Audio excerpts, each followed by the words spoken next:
Hi guys, have a good day everyone. What's up, chill people?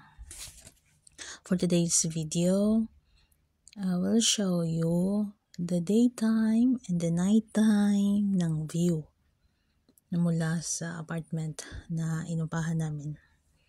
Last time, nung pumunta kami ng Kuwait, ito yung view kapag gabi. Nag-room tour. Wait lang guys.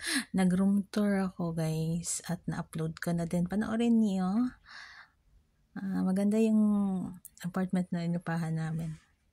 Malawak yung room. So ito yung view ng room kung saan kami nagstay ng ilang araw. Lagay namin itong dinadaanan noon guys. Noong nasa Salwa pa kami nakatira. And then, ito na siya. Tuwing araw, lumabas ako. Maaga akong nagising para makapag-video. May share sa inyo. Ang ganda sa baba, oh. Ang ganda ng kanilang terrace. Malawak. May barbecuehan sila. So, ayun. Ayan, lagi ko yan nakikita noon sa tuwing dumadaan niya kami dyan.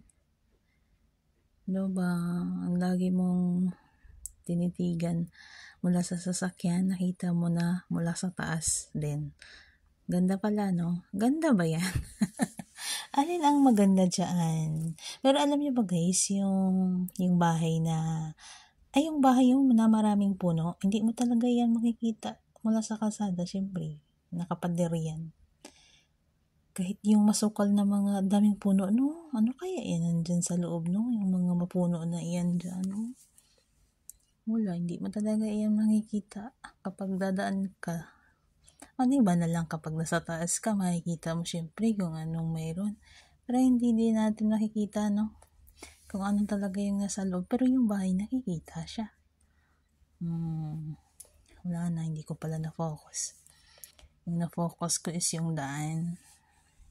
Dati hindi ganyan yung road guys. Double lane lang siya. Tsaka siyempre palikuan lang.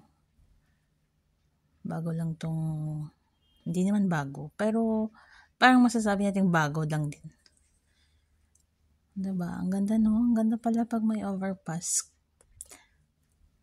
Tingnan nyo. Hindi siya matraffic, pero matraffic pa din yan dyan. Kapag hectic talaga yung oras ng labasan. Kahit malawak yung daan, nagiging traffic ka, no? Kasi puro sasakyan sa Kuwait, guys. Ang daming sasakyan talaga. Grabe yung panahon, napakadilim. Parang uulan, pero hindi. Kasi maalikabok po ang weather.